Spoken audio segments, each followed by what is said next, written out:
অফিসে যাইতেছে, আমার একটা হেল্প লাগবে, তো ঠিক আছে ওকে, অফিসে কে আছে, বই থানাতে দেখা গেছে যারা দেখা গেছে আওয়ামী লীগের লোকজন, সরি নাম বলে ফেলাইছে, তো তাদেরকে খুঁজে বের করার চেষ্টা করতাম। তো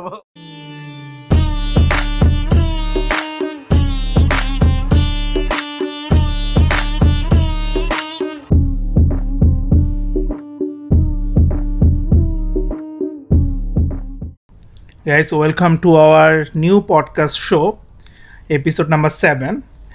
আমরা হলো মাঝখানে আমরা অনেক দিন ধরে চুপচাপ ছিলাম, কারণ আমরা এখন বিজনেস পারপাসে চলে আসছি, আমরা এখন ইভেন্ট কভার করতেছি।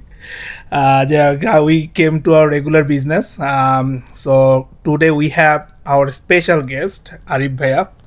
Welcome, Arif Bhaiya. কেমন লাগতেছে ভাইয়া শোতে এসে?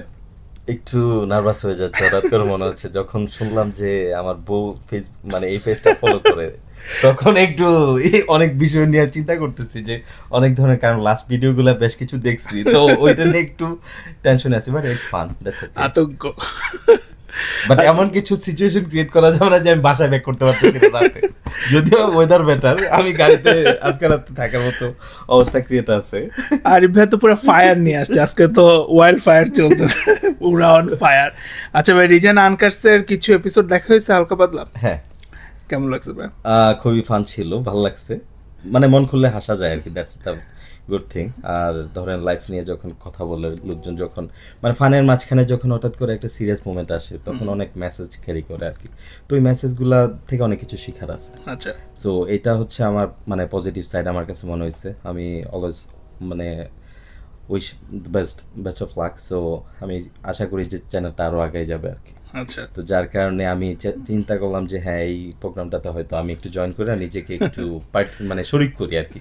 ইন ফিউচারে যখন রেজেনা আনকাটস যখন একটা সার্টেন পিরিয়ডে যে পৌঁছাবে পর্যায়ে, তখন যে বলতে পারবো আরে আমার তো এখানে একটা এখানে আমারও কিছু কন্ট্রিবিউশন আছে।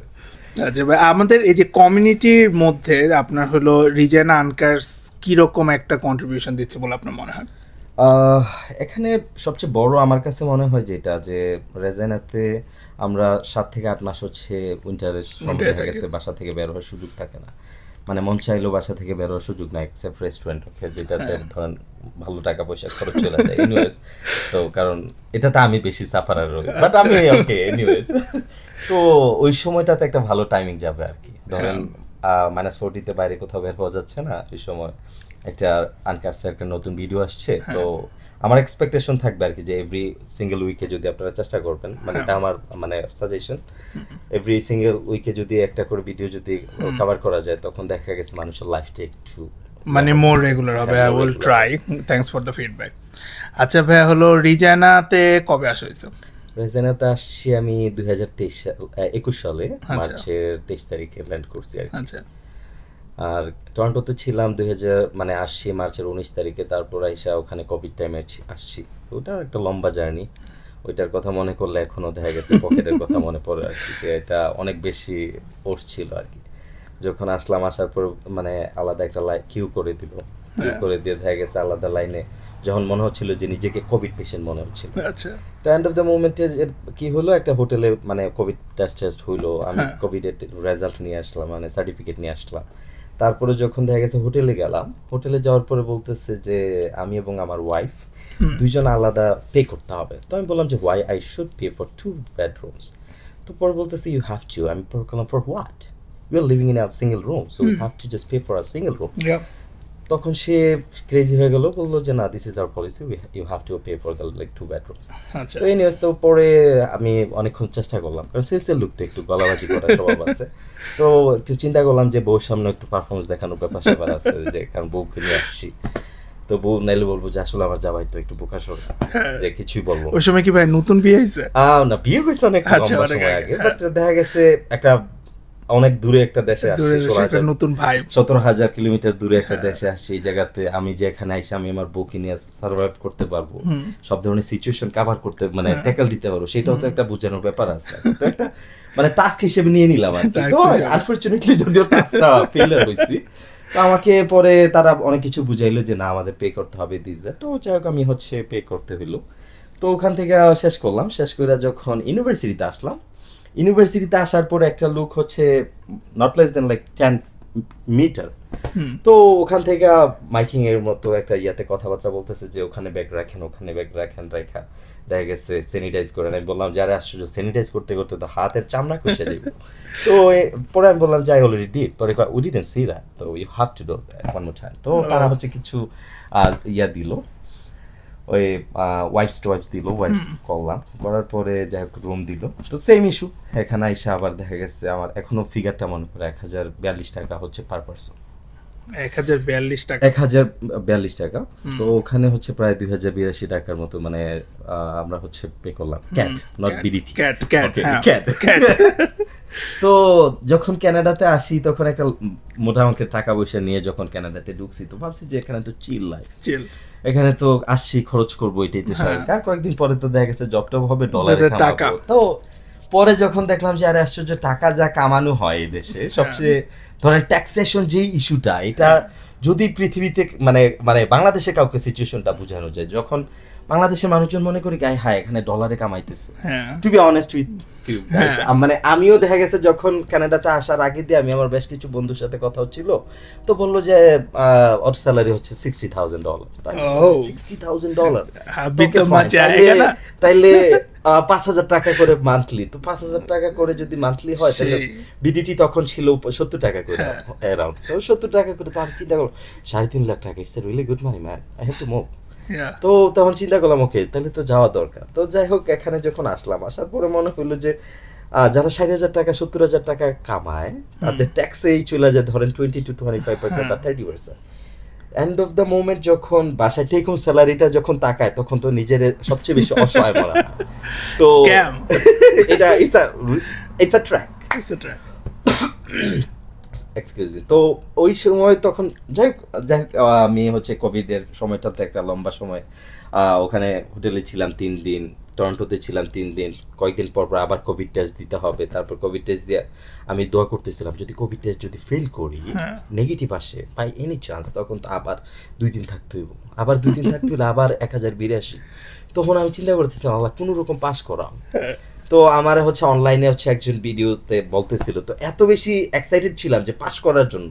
কোভিড মানে পরীক্ষার সময় এত এক্সাইটেড ছিলাম না আমি যদিও। তো পরে কোভিড টেস্টের সময় বেশি এক্সাইটেড ছিলাম যে কোনো রকম এখান থেকে বের হইতে হইব। একটা রুমের মধ্যে বন্দি, ইউনিভার্সিটির ডর্মে একটা রুমের মধ্যে বন্দি, ওখান থেকে বের হইতে পারতেছি না, কাউকে দেখা করতে পারতেছি না। আমার বেশ কিছু এমআইএসটির কিছু বন্ধু বান্ধব ছিল, তো ওদেরকে বললাম যে তোদের চেহারাটা একটু দেখাই যায়, দূর থেকে আইসা বারান্দা দিয়ে একটু হাই হ্যালো কইলে তো মনে হইব যে না আসি কোথাও। কারণ এই জায়গা থেকে যদি মারাও যায়, কারণ খাবার কখন দিয়ে যাইতেছে ভাই জানি না। কলিং বেল দিচ্ছে, বিলিভ করেন আমি কলিং বেল দেওয়ার বুধার 10 to 15 সেকেন্ডসের ভিতরে আমি গেছি, দরজাটা খুলছি, খুলে দিয়ে কেউ নাই। লিফটের কাছে গেলাম, লিফটের দরজাও বন্ধ। এটা কিভাবে পাঠাইছে আমি জানি না, পুরো জিন টিন মনে হইতেছিল যে পুরো জিনের মাধ্যমে কি এখানে সব জায়গায় প্যারানর্মাল। তো ওই সময় হ্যাঁ ওই সময়টা খুব ডিফিকাল্ট ছিল। তারপর যখন বের হইলাম তখন মনে হইলো যে লাইফ খুব ইজি। তখন দেখা গেছে তখন মনে হয়েছে যে লাইফ অনেক চিল, অনেক কিছু করতে হবে, গাড়ি কিনতে হবে। বাংলাদেশ থেকে টাকা ক্যারি করে নিয়ে আসছি, গাড়ির একটা বাজেট নিয়ে আসছি, বাসার জন্য এই বাজেট নিয়ে আসছি। যখন দেখা গেছে আস্তে আস্তে করে যখন একটা একটা করে গোলের দিকে যাচ্ছি, তখন দেখা গেছে 1 পা গাচ্ছি 2 পা পিছিয়ে যাইতেছি। তারপর মনে হলো আরে জব তো লাগবে, এখানে তো জব পাওয়াটা তো ডিফিকাল্ট। তো যাই হোক এখানে বেশ কিছু ভাইদের কন্ট্রিবিউশন ছিল, আমি চেষ্টা করছি। তারপরে আলহামদুলিল্লাহ যদিও মানে আল্লাহ চাইতো একটা জব আমার হয়েছে। লিঙ্কডইনে আমি যখন ওপেন টু মার্কেট মানে ওয়ার্ক দিলাম, তারপরে সামহাউ আমি একটা জব ম্যানেজ হইলো যে কোম্পানিতে। টু বি অনেস্ট আমি হচ্ছে ফ্রম দ্য ভেরি বিগিনিং আমি ওই কোম্পানিতে জয়েন করছিলাম। এটাই কি ভাই আপনার first job and still continue? Still continue. মাঝখানে বেশ কিছু জব করছি যদিও, বাট ওইগুলো বেশি মানে সাস্টেইন করে না আর কি। তো এখানে হচ্ছে জয়েন করছিলাম অ্যাজ এ টেকনিশিয়ান হিসেবে, আল্লাহ চাইতো। তারপরে ঠিক জয়েনিং এর after 14 days letter 2 weeks letter তারপর আমার মালিক আসলো। আসার পরে আমি তাকে বেশ কিছু দিলাম, কারণ বাঙালি মানুষ তো একটু চেষ্টা করছে আর কি। তো যাই হোক তাকে কিছু পরামর্শ দিলাম যে এটা করা যাবে। তখন সে আমার আইডিয়াগুলো পছন্দ করলো।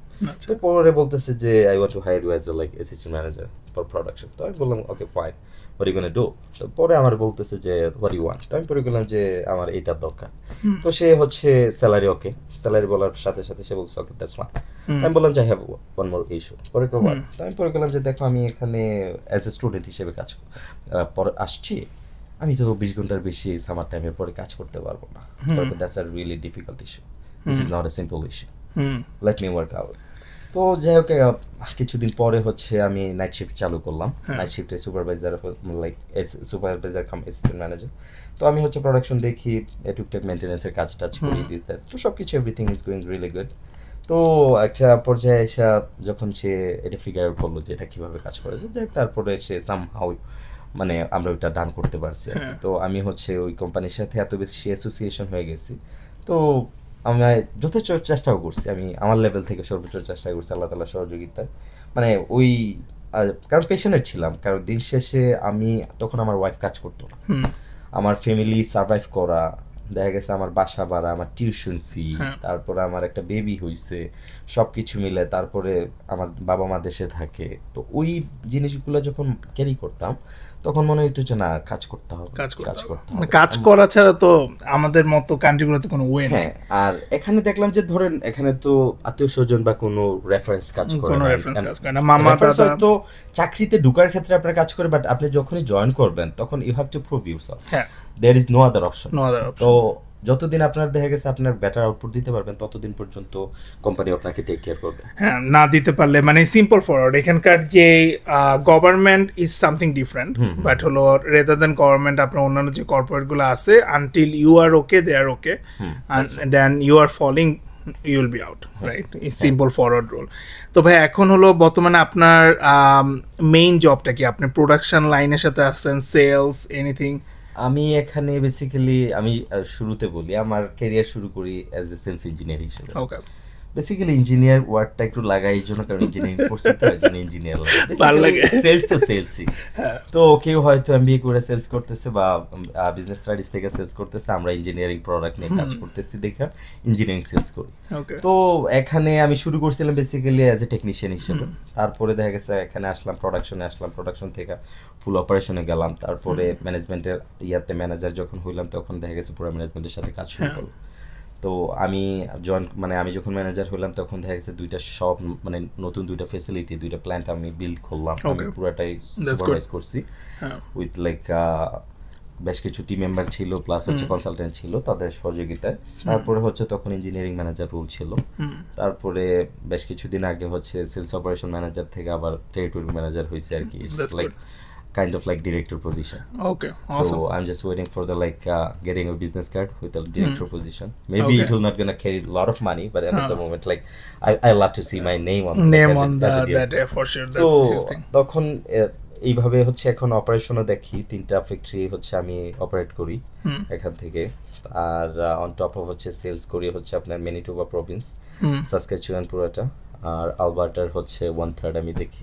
ওকে, দ্যাটস রিয়েলি গুড। টরন্টোর হচ্ছে বেশ কিছু পোরশন নিয়ে আমি কাজ করি, ওখানে বেশ কিছু আমার মানে প্রমিনেন্ট ক্লায়েন্ট আছে আর কি, তো ওইগুলোকে আমি সার্ভিস দিই আর কি এখান থেকে। তো বিজনেস গ্রো হচ্ছে, কোম্পানিও বড় হচ্ছে, চেষ্টা করতেছি আমরাও। আর যেহেতু কোম্পানির কাছে আমার মানে আমি অনেক বেশি গ্রেটফুল, কারণ আমি অ্যাজ এ স্টুডেন্ট থাকা অবস্থায় যে পরিমাণ সাপোর্ট আমি পাইছি, to be honest with you, like আমি বেশ কিছুদিন আগে, not like maybe 2 weeks before, আমি একটা ভালো অপরচুনিটি পাইছি, but it's very similar to this position, but ওই জবটাতে হয়তো ইঞ্জিনিয়ারিং অ্যাপ্লিকেশনটা আমার বেশি হবে, বাট এই জবটাতে হয়তো দেখা গেছে আমার মাঝে মাঝে এত বেশি ট্রাভেল করি, খুব বোরিং। তো আর স্পেশালি যখন উইন্টার টাইমে যখন ট্রাভেল করি তখন দেখা গেছে খুবই difficult, but end of the moment you have it's a part of job. হ্যাঁ, পার্ট অফ জব, তো করতে হবে। তো এইটার জন্য মাঝে মাঝে খুব বোরিং লাগে, টায়ারিং লাগে, ফ্রাস্ট্রেটেড হই, তখন মনে হয় যে no, I have to leave. এই কোম্পানিতে তো অনেক দিন, এটা আই থিংক সো সব কর্পোরেটে একটা সিমিলার ফিলিং আসে, যে সবারই মনে হয় কি যে দিন শেষে যে ভাই উই শুড লিভ, দেন ব্যাংকে অ্যাকাউন্টের দিকে তাকালে মনে হয় না। আর এখানে ধরেন কানাডাতে সবচেয়ে আমি যেটা ফেস করি আর কি, কারণ আমি বেশ কিছু মানে নিজে দেখছি, এখানে ধরেন জব পাওয়ার থেকে জবটা ধরে রাখাটা খুব ডিফিকাল্ট হয়ে যায় আর কি, কারণ যখন দেখা গেছে আপনার স্যালারি বা আপনার আওয়ারলি ওয়েজ যখন বাড়তে থাকবে, তখন দেখা গেছে রেসপন্সিবিলিটি বাড়তে থাকবে, তারপরে দেখা যাবে যে ওই কোম্পানিও দেখা গেছে ওই পরিমাণ আউটপুট আপনার কাছ থেকে যাবে, কিন্তু মানুষ হিসেবে তো আপনি একাই। তো আগে যেটা দিচ্ছেন হয়তো 10 to 15% আপনি রেজ করতে গেলে it's not a matter of joke, it's a huge responsibility. আপনার আমি তো ভাইয়া কর্পোরেটের এক্সিসের সেন্সে হলো যে আপনার হলো মানে 65 সেন্স বাড়বে, এটার জন্য 1.5 ঘন্টা কনভারসেশন হয়েছে যে 65 সেন্স বাড়বে নাকি বাড়বে না, ঠিক আছে, যেখানে কফির দাম 2 টাকা, ঠিক আছে। তো corporate is so funny guys, but at the same time we need it. টাকা। বাট এখান থেকে অনেক কিছু শিখার আছে আর কি। ধরেন যারা কর্পোরেটে বিগ হাউসে কাজ করে, হ্যাঁ আমার লাস্ট জব ছিল ধরেন আমি বেক্সিম কলপিকাসে ছিলাম, তো এটা একটা বিগ কর্পোরেট হাউস ছিল। তারপরে পেট্রোলিক্স এলপিজিতে ছিলাম ইউথ গ্রুপে, বাংলাদেশের কথা বলতেছি। তারপরে আমি হচ্ছে আপনার হেড অফ ডিপার্টমেন্ট হিসেবে কাজ করছি আপনার জিএমআই এলপিকাসে। তো আমি যখন কর্পোরেটে তখন মানে ওই জিনিসটাকে সবচেয়ে বেশি মিস করি। যদি আমাকে কেউ জিজ্ঞাসা করে যে কানাডাতে কি মিস করে, সবচেয়ে বেশি মিস করি ধরেন দেখা গেছে মানে আমি সুটেড বুটেড হয়ে অফিস করাটা। আমি ধরেন 5 দিন, সপ্তাহে 5 দিনের অফিস করতাম, 5 দিনে 5টা different shirt, different pant, different casual blazer, different belt. ওইটা আমার কাছে মনে হইতো, মানুষ মনে করতো show, but it's not a show. As a salesman হিসেবে আমি আমার নিজেরই রিপ্রেজেন্ট করতাম, নিজেরই বিক্রি করতে যেতাম। কারণ প্রোডাক্ট বিক্রি করার আগে তো নিজের বিক্রি করতে হবে, কারণ নিজের অ্যাকসেপ্টেন্স যদি না থাকে। কারণ বাংলাদেশের মানুষ তো এটা খাইতো কি ফোন চালায়। টু বি অনেস্ট আমি এখন পর্যন্ত জানি না আইফোনে কিভাবে মানে গান ডাউনলোড করতে হয় বা কিভাবে। আমার আইফোনে কিছু না করা যায় না। জানি না অ্যানসার টু দিস কোশ্চেন। তো আমি এখনো জানি না কিভাবে ডাটা ট্রান্সফার করতে হয়। এটা নিয়ে একটা মজার ঘটনা হইলো, মাঝখানে বলি। বেশ কিছুদিন আগে আমার ছেলে হচ্ছে আমার মোবাইল নিয়ে গেমস টেমস খেলে রেগুলার। তো আমার ছেলে আলহামদুলিল্লাহ বেশ স্মার্ট, আমার থেকে বেশি স্মার্ট। তো ও হচ্ছে কিভাবে যেন মোড মানে ফ্লাইং মোড চলে আসে মোবাইলে। এটা হচ্ছে এই লাস্ট রোজার ঘটনা আর কি। তো ফ্লাইং মোড চলে আসে, তো আমি হঠাৎ করে দেখি কি মানে ওখানে একটা চাঁদ উঠা রয়েছে মোবাইলের মধ্যে। আমি জানতাম না এটা যে ডো নট ডিস্টার্ব নামে যে একটা অপশন আছে, এবং ওই সময় যে কেউ ফোন টোন দেওয়া যায় না। কারণ অ্যাজ এ সেলসম্যান হিসেবে আমি হচ্ছে সবসময় 24/7 ফোন খোলা রাখি। তো আর আমার বেশ কিছু ড্রাইভার আছে দেখা গেছে ইউএসএ তে যাওয়া আসা করে, ওদের একটু সাপোর্ট দিতে হয়। তো ওই সময় আমি কইতেছি আমি আমার বউরে ডাইকে বলতেছি, দেখো আমার রমজান মাস দেখে আমাকে মনে হয় রমজানুল মুবারক পাঠাইছে কানাডিয়ান সরকার বা সামথিং, মানে আই ডোন্ট নো। পরে কইতেছে দেহি, পরে আমি কইলাম যে চাঁদ উঠে রইছে দেখছো রমজান সামনে দেখা মনে। তো আমার পরে কইতেছে আরে ইডিয়েট। পরে আমি কইলাম যে হোয়াট, পরে কই এটা তো ডো নট ডিস্টার্ব মোড। আমি পরে কইলাম হোয়াট ইজ দ্যাট। পরে কই এই সময় তোমার কেউ ফোন দিতে পারবে না, কেউ মানে কোনো ফোন আসবে না। তাহলে আমি ফোনটা রাখবো কেন, তাহলে ফোন অফ করে দিতে পারি। কই না, তুমি যদি এটা অফ করে দাও তাহলে ভয়েস মেসেজ চালু হয়ে যাবে, but do not disturb mode চালু রাখলে তোমার কাছে ভয়েস মেলটা আসবে, অ্যাটলিস্ট তোমার কেউ রিচ করতে চাইছে। তো আমি পরে গেলাম আমি এখন পর্যন্ত স্মার্ট হই না, কিন্তু নিজের স্মার্ট দাবি করি। তো ভাই বাংলাদেশের ওয়ার্ক লাইফ না কানাডার ওয়ার্ক লাইফ? এটা একটা মিশ্র প্রতিক্রিয়া। কানাডার সবচেয়ে ভালো সাইডটা হচ্ছে এখানে কেউ কারো খুব পিছু লাগা থাকে না, ব্যাক বাইটিংটা এখানে নাই খুব একটা। কারণ আসলে কি এখানে ব্যাক বাইটিংটা খুব কম হয় আমি যতটুকু। আচ্ছা আপনি তাহলে দূরে আছেন, আমাদের হয় না। আচ্ছা যাই হোক, তো মানে আমার পার্সপেক্টিভটা বলতেছি আর কি। কারণ আমি বললাম তো আমি শুরু থেকে শেষ পর্যন্ত একটা জব করছি, মাঝখানে অল্প অল্প কিছু দিনের জন্য বেশ কয়েকটা জব করছি। বাট আমার কাছে মনে হয়েছে যে এখানে দেখা গেছে ফেভারিজমটা কাজ করে না, যে তা না, ফেভারিজম কাজ করে, বাট এখানে ব্যাক বাইটিং নিয়ে কেউ কথাবার্তা বলতে মানে বাংলাদেশ থেকে কম। হ্যাঁ, আর পলিটিক্সটা এখানে তুলনামূলকভাবে আমি দেখি না। হ্যাঁ মানে খুবই ফ্রেশ এখানে চেষ্টা করে আর কি। আর এখানে ধরেন মানে পলিটিক্সটা বাংলাদেশে তো দেখা গেছে তেলবাজি করতে করতে, মানে আমার বসরা যদি আল্লাহ না করুক এই ভিডিও যেন না দেখে, ধরেন আমার বসদের অনেক কিছু আমার পছন্দ হইতো না, দিন শেষে আমরা কিন্তু বস আপনি জোস আপনি কিভাবে করলেন এটা।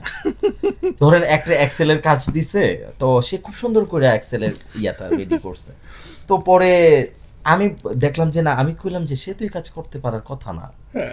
তো পরে শুনলাম যে এটা আরেকজন করে দিছে, বাট তাকে যখন বললাম সে সাথে সাথে শার্টের কলারটা, আমি কিন্তু এক্সেলে এক্সপার্ট, অনেক এক্সপার্ট। আমি বললাম যে বস এর জন্য আপনি বস আমাদের। তো পরে মনে হলো যে হ্যাঁ এই কাজ তো দেখা গেছে 3-4 মিনিট আমরা করতে পারবো, বাট বসের খুশি করার জন্য। তো দেখা গেছে এইগুলা বাংলাদেশে চলতো, বাট ওই সময় এই জিনিসগুলোকে খাইতো। আর যখন দেখা গেছে আমিও যখন বাংলাদেশে একটা সার্টেন পর্যায়ে যখন আমিও ম্যানেজারিয়াল রোলে গেলাম, আমারও যখন কেউ প্রশংসা করতো না, আমার টিম মেম্বাররা, আমি বুঝতাম আমার ভালো লাগতো, কেন যেন আমার ভিতর থেকে একটা ভালো লাগে কাজ করতো।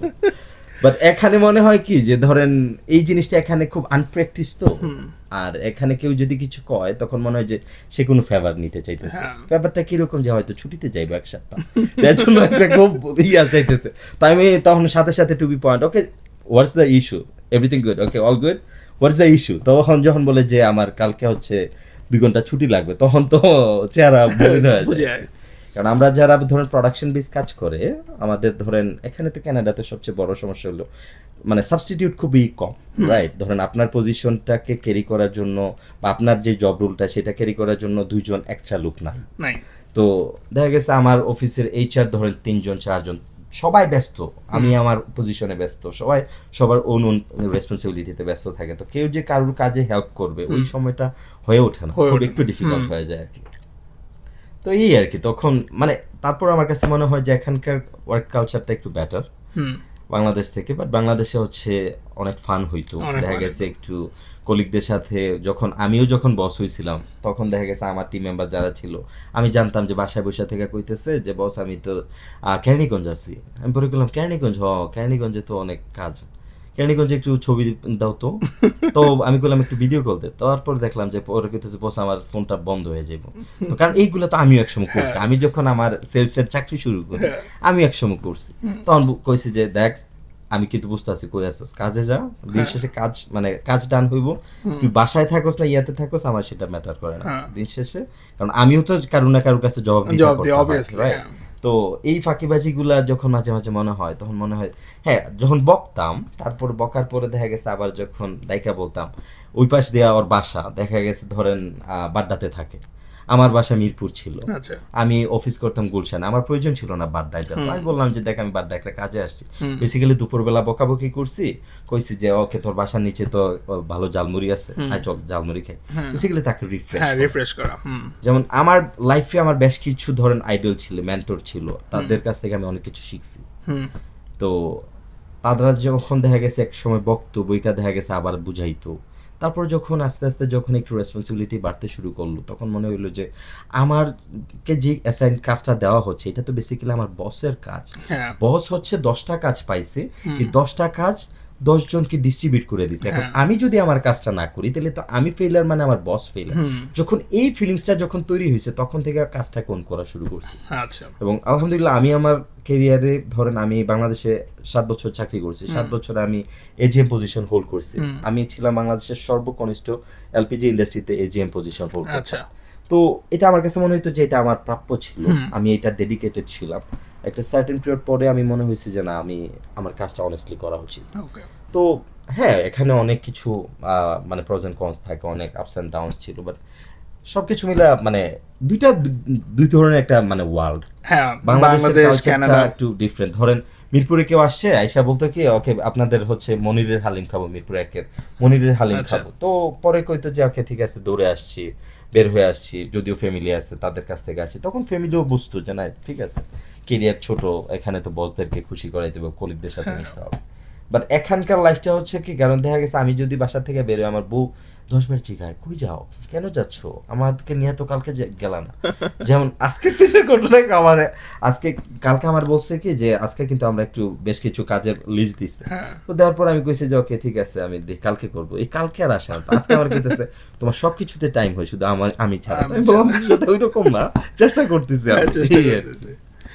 তো ভাই এখানে হলো যে আপনার রিজানাতে হলো বর্তমানে আপনার বাংলাদেশ ভার্সেস যদি কানাডা আমরা ধরি ওয়ার্ক লাইফ ব্যালেন্স যদি আমরা ক্যালকুলেট করি কেমন হয়, বাংলাদেশে আমরা জানি, আমরা অলরেডি বাংলাদেশে এক্সপিরিয়েন্স সবাই জানি রাইট, আমাদের কাজের প্রেশার থাকে, but by end of the weekend we have lots of things to do, এখানে তো টেকনিক্যালি উইকেন্ড তো সবার আসে না, যেমন আমারই আসে না, ঠিক আছে, আমাদের হলো যে কোনো সময় যেদিন আমাদের মনে হয় যে মানে কাজ কম ওই দিন আমরা ছুটি নিয়ে আনি, তো ওই ক্ষেত্রে আপনার কি মনে হয় যে যখন অফ ডে থাকে, off day in Bangladesh versus off day in Canada?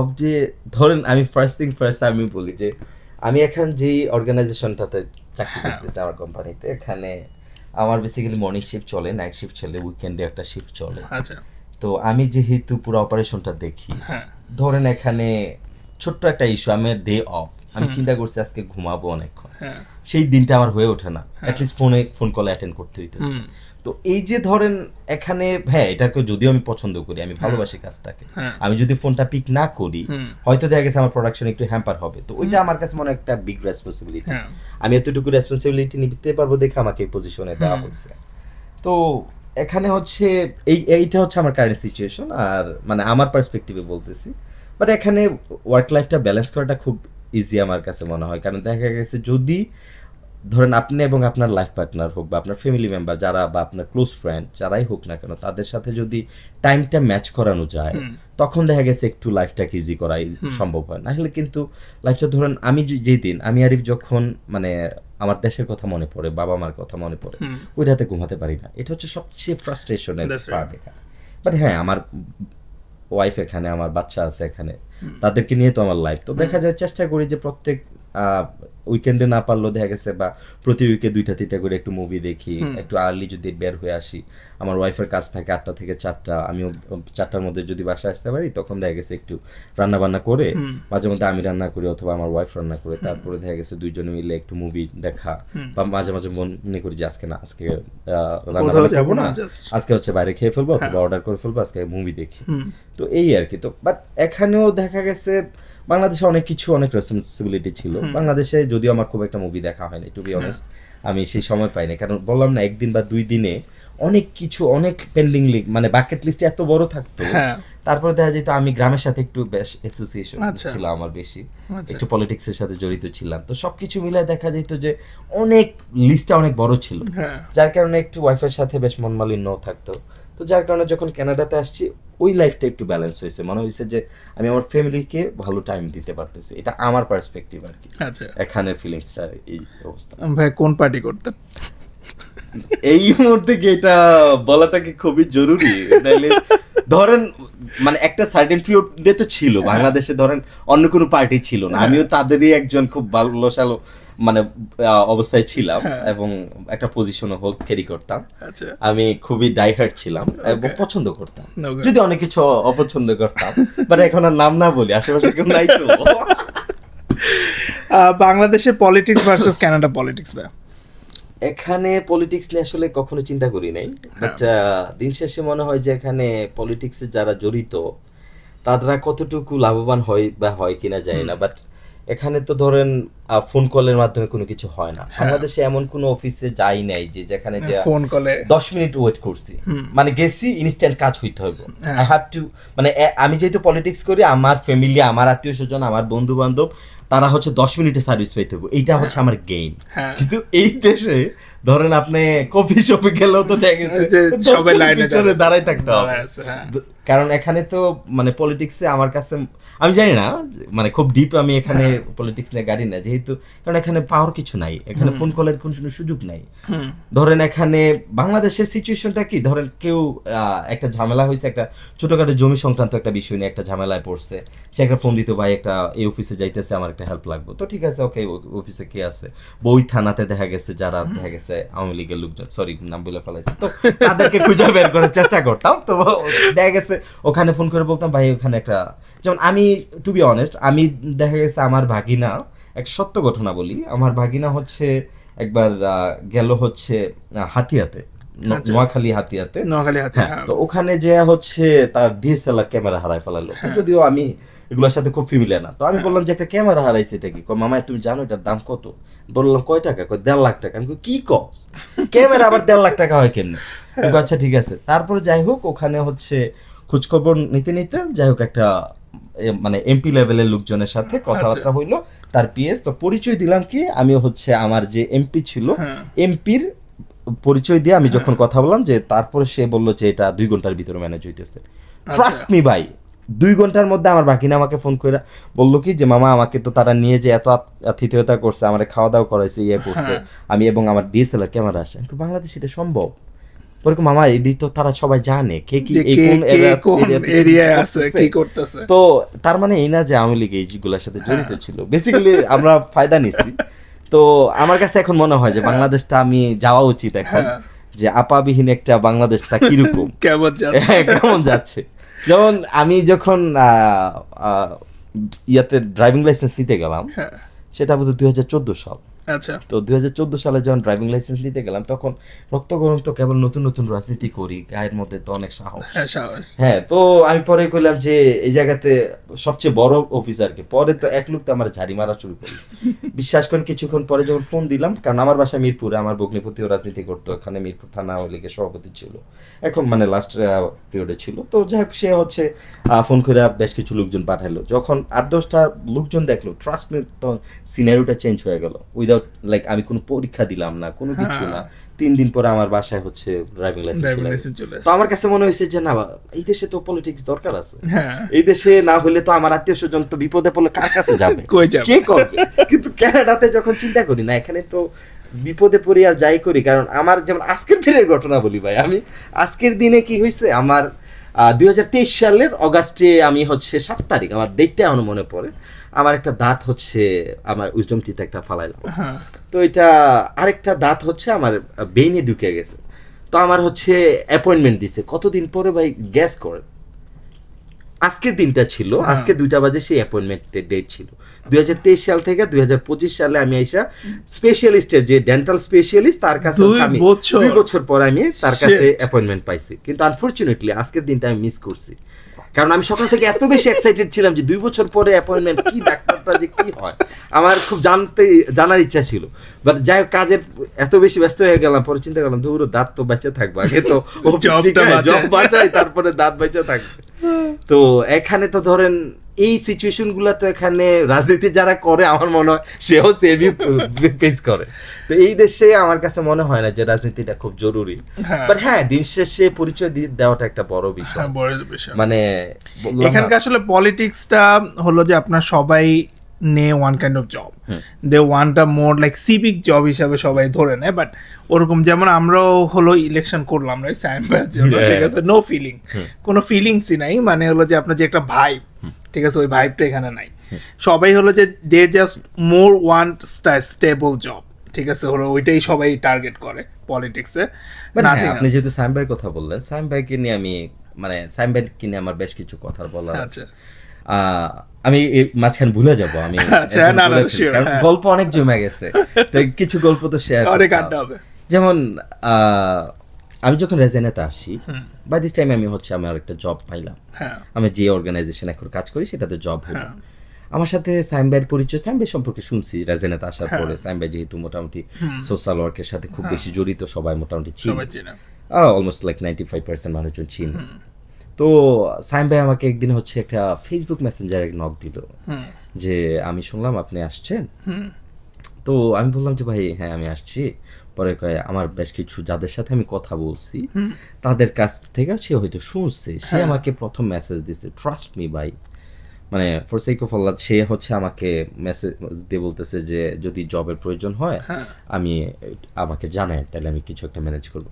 Trust me, এই দেশে কানাডাতে এই মানে দিস কাইন্ড অফ মেসেজ, মানে এই মেসেজ দেওয়াটা, এটা বিলিভ করেন। এখানে যখন আমি কোভিড টাইমে আসি তখন যেখানে যারে বলতাম, পরে বলতো যে না এখন তো সিচুয়েশন ভালো না, লে অফ চলতেছে, দিস দ্যাট, টাইমিংটা ব্যাড ছিল। বাট হ্যাঁ রিজিকের মালিক আল্লাহ তাআলা ফয়সালা তো করেই পাঠায়। তো ওই মেসেজগুলো যখন পেতে পেতে না একটা পর্যায়ে আমার কাছে মনে হয়েছে যে আমি অলমোস্ট 14 দিন আমি কানাডাতে, আমি আমার লাইফে 14 দিন আমি হচ্ছে মানে আনএমপ্লয়মেন্ট ছিলাম। আমি কানাডাতে মানে আসি হচ্ছে মার্চ মাসে 19 তারিখে ল্যান্ড। 14 দিন, আমি তো 6 মাস আনএমপ্লয়েড ছিলাম। না ওই 14 দিন আমার লাইফের মনে হয়েছে 14টা বছর। কেন মনে হয়? কারণ আপনার লাইফে তো যখন আপনার লাইফটা যখন গুছানো, যে সকালবেলা রুটিন এভাবে অফিস করবেন, দিস দ্যাট করবেন, তারপরে যখন আপনি হঠাৎ করে এগুলা থেকে চলে আসবেন তখন মনে হবে যে না লাইফে অনেক কিছু করার বাকি আছে, করতে হবে। তারপরে যখন আপনার এন্ড অফ দ্য মোমেন্ট যখন দেখবেন বিল টিল হাবি জাবি ফোন, বাংলাদেশে তো আমরা জীবনে কোনো সময় কল্পনাও করতে পারি না যে ধরেন একটা ফোনের প্ল্যান চালাইতে $50 মানে $5,000 টাকা বিলিটি লাগে, এটা কোনো সময় তো ভাবি নাই। একটা ইউজ করেন বা না, হ্যাঁ আমার অফিস থেকে আমাকে 2,000 টাকা দিত, 2,000 টাকা আমি খরচ করতে পারতাম না ভাই। তো যাই হোক এখানে এসে যখন তখন মনে হতো যে না জব একটা দরকার। তো বিভিন্ন মানুষজনের কাছে খোঁজ খবর নিয়েছি, যাওয়ার চেষ্টা করছি, বাট সবাই যখন বলতো যে হ্যাঁ এখানে আমি একটা জব নাই, জব ম্যানেজ মানে সিচুয়েশনটা একটু বাজে, ওয়েট করতে হইব, একটা খুবই বাজে সময় আসছো। ধরেন এখনো আমি নাম বলবো না, আমি যাদের কাছ থেকে ধরেন এমন এমন কথা শুনছি রেজেনেতে এসে, ট্রাস্ট মি আমি কখনো এক্সপেকটেশন এরকম ছিল না। তাদের ভিতরে একটা না মানে কিরকম একটা ফিউরিয়াস মাইন্ডেড কাজ করে এবং নিজেকে মানে মানে কি বলবো এটাকে কিভাবে বোঝানো যায়, ধরেন নিজেকে সে অনেক বেশি উপরে উঠাই দিছে এবং আমি কি পজিশন ক্যারি করছি বা আমি কি করছি বাংলাদেশে সেটা আমি কখনোই বলি নাই। বাট দিন শেষে সে আমাকে একদম বিলো স্ট্যান্ডার্ডে ফেলাই দিত। কেন? ফর দ্য রিজন যে আমি তার কাছে একটা জব চাইছি। আচ্ছা তো ওই পয়েন্টে আইসা সাইম ভাইকে আমি খুব পছন্দ করি, আমি আমার মানে অন্তঃস্থল থেকে পছন্দ করি, যদিও দেখা গেছে সাইম ভাইকে নিয়ে অনেক ধরনের চিন্তা করবে, এটাই স্বাভাবিক। তো সাইম ভাইকে যখন আমাকে এই মেসেজটা দেয় তখন আমার কাছে অনেক বড় মনে হয়েছে। হ্যাঁ, যদিও সাইম ভাই একটু মেসেজটা লেটে দিছে, আমি জব খুঁজতেছিলাম যখন, তখন হইলে বেটার হইতো। যাই হোক, সাইম ভাই যেন এই মেসেজটা না দেখে আর কি। তো সাইম ভাই পরে আমার যখন মেসেজ দেয়, তাও একদিন হচ্ছে আমি বললাম যে ভাই ঠিক আছে, আমি তো আলহামদুলিল্লাহ একটা জব পাইছি, আমি আপনার সাথে একদিন দেখা করবো। পরে বললো যে আমি তো এই মসজিদে আসি, তুমি মসজিদে শুক্রবারে আসে। তো যাই হোক, শুক্রবারে দেখা হইলো, তখন মনে হইলো যে না, পরিচয় হইলো। পরিচয় হওয়ার পরে বেশ আমার যে খুব ক্লোজ বন্ধুরা জিজ্ঞাসা করা শুরু করলো, তাকে চিনুস কেমনে, রেজেন আসছো 2 সপ্তাহ হয়েছে, ওনারে চিনুস কিভাবে? আমি বললাম আর আশ্চর্য, এই যুগে আবার কেউ কারো না চিনে। তারপর আমি দিন শেষে বললাম যে আমি তো সেলসের লোক রে ভাই, আমি তো সব জায়গায় হান্টিং করে বেড়াই, হয়তো ভালো পামো নাইলে খারাপ পামো, কিছু তো একটা।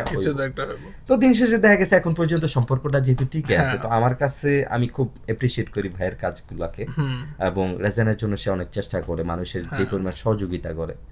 যেমন বেশ কিছুদিন আগের একটা মজার ঘটনা, আমি একটা আমার পিয়ার অ্যাপ্লিকেশনের জন্য আমি হচ্ছে যে কনসালটেন্টের কাছে পে করছি, পরে দেখলাম যে ওই কনসালটেন্ট ভাইয়ের সাথে আইসা আমার ফাইল নিয়ে ভাইয়ের সাথে কথা বলতেছে। তখন তো আমি এমবারেসড হয়ে গেছি যে ঘটনাটা কি হচ্ছে। তো বেসিক্যালি দেখা গেল কি যে ভাইকে যদি আমি জিজ্ঞাসা করতাম তখন কিন্তু সে কিন্তু আমাকে ফ্রি কনসালটেন্সি দিত, এন্ড অফ দ্য মোমেন্ট সে যখন ফ্রিতে কাউকে কোনো কিছু সহযোগিতা হোক, কারণ একটা মেসেজ কিন্তু এই দেশে অনেকে অনেক আইন জানে না, অনেকে অনেক কিছু বুঝে না, হ্যাঁ, কারণ মেসেজের এখানে অনেক গ্যাপ আমাদের, ঠিক আছে, কারণ এই সময়টা নাই, এটা যে রকেট সায়েন্স তা না, বাট যে বিষয়টাতে স্পেশালিস্ট তাকে ওই কাজটা করতে দাও, ইনফরমেশন খুব বিগার, হ্যাঁ, ইনফরমেশনটা একটা বড় ওই বিষয়। তো ওই জায়গা থেকে হচ্ছে আমার কাছে মনে হয়েছে, তখন আমার আবার একটা রেসপেক্ট চলে আসলো। সাইম ভাই বললো যে আরিফ সমস্যা নেই, কিন্তু সে বুঝতে পারে নাই, মানে সে আমাকে বুঝতে দেয় না যে সে বিষয়টাকে কিভাবে নিছে, বাট আমি নিজে একটু এমব্রেস হয়েছি যে আরে এটা তো এমব্রেসিং একটা সিচুয়েশনে পড়ে গেলাম। বাট যাই হোক, দিন শেষে যাই হোক, পরে সাইম ভাই হচ্ছে সহযোগিতা করছে, আলহামদুলিল্লাহ everything going really good. So তো এই পয়েন্টে হচ্ছে আমি ভাইকে খুব অ্যাপ্রিসিয়েট করি আর কি, যে সবার জন্য চেষ্টা করে, কারণ ওনার ভিতরে উনি আমি দেখি না আজ পর্যন্ত, কারণ আমি একটা লম্বা সময় ধরে ওনার সাথে চলাফেরা করি, আমি দেখি নাই যে উনি কারোর ক্ষতির চিন্তা করছে। এটা হচ্ছে আমার পক্ষ থেকে, মানে রেজেন আনকাটের থ্রুতে আমি এই মেসেজটা দিয়ে দেবো যে মানে এখানে আরো লোকজন আছে, আমি বলবো না যে এরকম সাইম ভাই শুধু, এরকম আরো বেশ কিছু লোকজন আছে যারা ডেডিকেটেডলি কাজ করে। Trust me, and of the moment, and of the ডেতে তারা কোনো কিছু রিটার্ন এক্সপেক্ট করে না, তারা মানে একদম মানে কোনো রাজনৈতিক পারপাসে না, কোনো কিছু না, মানে এখান থেকে কোনো কিছু আসবে না। আমি আজকে পর্যন্ত মানে হয়তো সাইম ভাইকে আমি খাওয়াইতে পারি না, একটা কফি অফার করতে পারি না, বাট ওনার কাছ থেকে আমি অনেক হেল্প নিছি, অনেক সাজেশন নিছি, আমি আমার প্রয়োজনে নিছি। হ্যাঁ, এখন দেখা গেছে এই সাজেশনটা নেওয়ার পর হয়তো এটা কোনো সময় বেটার হয়েছে, হয়তো ব্যাড হয়েছে, এটাই স্বাভাবিক, এটাই হবে, কারণ সে তো ধরেন আমরা তো ফিউচার বলতে পারি না, অবভিয়াসলি না। আপনি হলো মানে যেই মোমেন্টে যাচ্ছেন ওই মোমেন্টে বেস্ট শট কি নেওয়া যায়, এক্স্যাক্টলি সেটাই। আচ্ছা ভাই, আমরা তো আপনার হলো ওয়ার্ক লাইফ শুনলাম, পার্সোনাল লাইফে আসি। আপনার হলো কবে, আমি আরেকবার একটু মেসেজটা ক্লিয়ার করি, আমার ওয়াইফ কি বাই এনি চান্স কি আছে, তাইলে আমি ওইভাবে কথা বলতে হবে, আমাদের 15,000 ফলোয়ার গোত্র করতে হবে, যে পার্ট নিয়ে নিলাম 15,000 ফলোয়ার, তাইলে আচ্ছা ঠিক আছে, এনিওয়েজ ওকে ফাইন। ভাই বিয়ে হয়েছে কতদিন হয়েছে? আমার বিয়ে হয়েছে 2017 সালের মে মাসের 25 তারিখ। 2017, ওকে। তো ভাবির সাথে কিভাবে পরিচয়? এটা একটা লম্বা ইতিহাস, এটা বলতে গেলে অনেক লম্বা সময় লাগবে। ঘটনাটা হচ্ছে, আমি আপনার ভাবির টিচার ছিলাম বেসিক্যালি। আচ্ছা, আমি উদ্ভাসের লেকচারার ছিলাম বেসিক্যালি। আমি ওই সময় চাকরি করতাম, হচ্ছে একটা ফুল টাইম জব করতাম, প্লাস হচ্ছে আমি সিটি ইউনিভার্সিটির লেকচারার ছিলাম। ওকে, অন টপ আমি হচ্ছে উদ্ভাসের সাথে অনেক দিন জড়িত ছিলাম। মিরপুরে একটা ব্রাঞ্চ যখন ওপেন করি তখন আমি হচ্ছে ম্যাথ করাইতাম আর কি। তো যাই হোক, 2016 সালের দিকে, অক্টোবরের দিকে হচ্ছে মিরপুর ব্রাঞ্চের যে ম্যানেজার ছিল, ওই ম্যানেজারের সাথে হঠাৎ করে আমার মনে হইলো যে তার সাথে কথা বলা দরকার। তো আমি তখন সিটি ইউনিভার্সিটির ক্যাম্পাস হচ্ছে আপনার বসুন্ধরা সিটির পাশে। আচ্ছা, তো ওখান থেকে ক্লাস শেষ করে বিকাল 4:30-5টা বাজবে বা 6টা এরকম মনে নাই। তো যাক, ওনার সাথে কথা হইতেছিল, পরে বললো যে ভাই আমি তো শান্তিনগর ব্রাঞ্চে চলে আসছি। তো আমি বললাম ওকে ফাইন। তো কয়েক যে তাহলে চলে আসেন, একসাথে চা কফি খাই বা ঝালমুড়ি খাই। আমার ঝালমুড়ি খুব পছন্দ, তো ঝালমুড়ি অফার করছে, গেলাম। যাওয়ার পরে দেখা গেছে উনি কইতেছে যে আমার একটা উপকার করতে হবে। আমি বললাম কি উপকার করতে হবে? তো আমারে বলতেছে যে আমার ভাগ্নি মেডিকেলের জন্য পড়াশোনা করার প্ল্যান ছিল, আচ্ছা কিন্তু মেডিকেলে চান্স হয় নাই, তো এখন তাকে পড়াইতে হবে। আমি বললাম যে আরে আশ্চর্য, তো পড়াইতে হবে, তো এনে উদ্দেশ্যে তো টিচারের অভাব নাই, দিয়ে দেন। তো বলতেছে যে না ভাই, এটা সময় নাই, 2 মাস মাত্র সময়, এই 2 মাসে কেউ নিতে চাইতেছে না। কারণ আমিও যখন উদ্বাসে ক্লাস করাইতাম, তখন দেখা গেছে আমরা স্টুডেন্ট নিতাম না তেমন। কেন? কারণ দেখা গেছে ওখানে একটা রেপুটেশনের ব্যাপার, কারণ একটা স্টুডেন্টের আন্ডারস্ট্যান্ডিং নেওয়ার ক্যাপাবিলিটি, ধরেন একটা প্ল্যান তো থাকে 60 to 90 ডেজের একটা প্ল্যান বা 180 ডেজের একটা প্ল্যান থাকে, তারপর স্টুডেন্ট ওয়াইজ আমরা হচ্ছে সেগ্রিগেট করতাম। তো যাই পরে এসে বলতেছে যে ভাই কাউকে পাইতেছি না, আপনি পড়া। আমি কারে কি কন, আমি 5 বছর আগে আমি হচ্ছে মানে ইন্টারমিডিয়েট পড়াশোনা করানো ভুলে গেছি, মানে ছেড়ে দিছি, এখন আপনি আমাকে বলতেছেন পরে ভাই একটু আপনি পারবেন। তো আমি বললাম যে ভাই আমি ভাবতে হইব, পরে এটা আমার আপন ভাগ্নি, না চান্স হইলে নাই, কোনো কিছু নাই দিয়ে, মানে কোন সমস্যা নেই। তো পরে চিন্তা করলাম যে ভাই যেহেতু, কারণ সে আমাকে এত সহযোগিতা করছে, ধরেন আমি যখন স্টুডেন্ট লাইফে আমার সবচেয়ে কম টিউশনি যেটা আমি করাইছি সেটা হচ্ছে 6,000 টাকা, আর সবচেয়ে বেশি টিউশনি যেটা করাইছি পার ডেতে হচ্ছে 6,000 টাকা এক ক্লাসে নিতাম। আচ্ছা, মানে হিউজ। আমি আলহামদুলিল্লাহ আমি হচ্ছে স্টুডেন্ট লাইফে অনেক টাকা আর্ন করছি, শুধু উদ্বাসে ক্যারি করছি। হ্যাঁ, আমি চেষ্টা করছি, যদিও পরিশ্রম করে গেছি, ক্লাস করতাম, তারপরে দেখা গেছে টিউশনি করাইতাম। তো ওই ভাই হচ্ছে আমার সব টিউশনি সাপ্লাই দিত। কেউ আসতো উদ্বাসে যে বাসায় লাগবে, তখন দেখা গেছে আমাকে সাজেস্ট করে দিত। তো আমার সাথে একটা ভালো আন্ডারস্ট্যান্ডিং ছিল, যদি একটা রেপুটেশন ক্যারি করতাম, যাই হোক আলহামদুলিল্লাহ। তো পরে এই থ্রুতে হচ্ছে বেসিক্যালি ভবিষ্যতে পরিচয়। তো বেশ কিছুদিন পরে যাওয়ার পরে দেখে শুনি যে আসলে সে, মানে ওই ভাইয়ের নাম ছিল রাহাত। তো রাহাত ভাইয়ের আসলে ভাগ্নি না। তো যাই হোক আমি পরে শুনলাম যে তার সাথে তাকে যে খুব রিকোয়েস্ট করা হয়েছে, তারা কোনো টিচার পাইতেছিল না, এর জন্য একটা উদ্বাসের টিচারই লাগবে। তো আমি পরে যাই হোক এইভাবে পড়াশোনা শুরু হইলো, বিভিন্ন টাইপের পড়াশোনা। তো এই পড়াশোনার মাঝখানেই দেখা গেছে একটা আন্ডারস্ট্যান্ডিং তৈরি হওয়া, কারণ প্রেমের তো অনেক গল্প, এগুলা তো শেষ করা যাবে না। তো পরে ওই সময় দেখা গেছে শুরু হইলো, প্রপোজ করলাম, তারপর দেখা গেছে শুরু হইলো। তো 6 মাসের মতো প্রেম করছি, মাঝখানে ধরা খেয়ে গেল। আমি আমার শ্বশুরের সামনে হয়তো আমার ওয়াইফ সহ বসুন্ধরা সিটিতে, সরি যমুনা ফিউচার পার্কে, হ্যাঁ। তো আমার ওয়াইফ হচ্ছে তখন পরিচয় দিচ্ছে যে হ্যাঁ ছেলে ওয়েল এস্টাবলিশ দিস, মানে হয়তো এস্টাবলিশ না, বাট তার জব আছে, সে 2টা চাকরি করে, প্লাস হচ্ছে। তো পরে এই ছেলেটা তো সেই ছেলেটা যে ছেলেটা তোমাকে পড়াইতো, তো এইভাবে কিভাবে? এই জন্য আমার আম্মু আমারে পড়াইতে দিত না, মেয়ে স্টুডেন্ট। তো ওখান থেকে বেসিক্যালি মানে যখন হলো, তো যাই পরে আমি হচ্ছে ফ্যামিলি থ্রুতে গেলাম। আচ্ছা, ফ্যামিলির মাধ্যমে আন্ডারস্ট্যান্ডিং। তো ওখানে বেশ কিছু মানে একটা পর্যায়ে বিয়ে হবে না। কেন হবে না? যখন আমার শ্বশুর হচ্ছে একটু পলিটিক্স থেকে হচ্ছে 180 ডিগ্রি দূরে। তো যখন সে আমার শ্বশুর আমার এক আত্মীয়কে পাঠাইলো আমার গ্রামের বাড়িতে খোঁজখবর, ব্যাকগ্রাউন্ড চেক করার জন্য। তো ব্যাকগ্রাউন্ড চেকে যে দেখা গেছে প্রথম মানে ব্যাকগ্রাউন্ড চেক শুরু হয়েছে এক সিএনজি ড্রাইভারের মাধ্যমে, যে লোক গেছে গ্রামে, ওই সিএনজিতে উঠছে। ওই সিএনজিতে হচ্ছে যেই সিএনজি ড্রাইভার ছিল ওই ভদ্রলোকের নাম মানে সুলতান, আমার গ্রামের ছেলে, গ্রামের বড় ভাই বয়সী। তো যাই হোক এর 3 থেকে 4 দিন আগে গ্রামের একটা মানে বৈঠক বসছিল। ওই বৈঠকে ওই ভদ্রলোক হচ্ছে মানে সুলতান ভাই হচ্ছে, তার নাম ছিল সরকার, যদিও মানে আমার খুব পছন্দ করে। তো এক পর্যায়ে বিভিন্ন গ্রামের বৈঠকে তো বা সালি বিচার সালিশে বিভিন্ন রকম সিচুয়েশন ক্রিয়েট হয়, কারণ গ্রামে তো দেখা গেছে গোষ্ঠীর একটা ভেদাভেদ। তো যাক আমার গোষ্ঠী নিয়ে বেশ মানে একটা কথাবার্তার পর্যায়ে যে দেখা গেছে আমি এক পর্যায়ে রাগ কইরা তাকে হচ্ছে আমি যে চেয়ারে বসা ছিলাম চেয়ার দিয়ে তার বাড়ি দিয়ে ফেলছি। তো যাই হোক এখন আনফরচুনেটলি এই ভদ্রলোকের হচ্ছে আপনার মাথার একটা কোনা কাইটা গেল। কাইটা গেছে বলতে মানে কাটে নাই, তো যাই হোক এখন তো গ্রামের পরিবেশ সবাই ছড়াইছে যে হ্যাঁ হয়েছে। আর আল্লাহর কি এই লোকের সিএনজিতেই আবার আমার শ্বশুর যেই লোক পাঠাইছিল সে উঠছে, এটা পরে কইতাছে যে এই ভাই পরিচয় এই সে। তো পরে যে যখন নামাই দিচ্ছে আমার বাড়িতে যখন গেছে আমাদের এক আত্মীয়, তো তখন যাওয়ার পরে আমি যখন খোঁজ পাইছি, আমার বাড়িতে গেছে আমার খোঁজ খবর নিতে, যেহেতু বিয়ে শাদীর কথা হইতেছে তাহলে ডেফিনেটলি আমি কি তাইলে হইছে কাজ, তাইলে আর হইব না। তারপরে গ্রামে যায় যখন একটু পোস্টার দেখছে, আইসা কইছে না এটা কিভাবে সম্ভব, এটা তো হয়নি, তো হইব না, রাজনীতি করলে তো হইব না। তো পরে হচ্ছে কোনোভাবে বিয়ে শাদী হবে না, তারপরে ওখানে অনেক কিছু হইছে।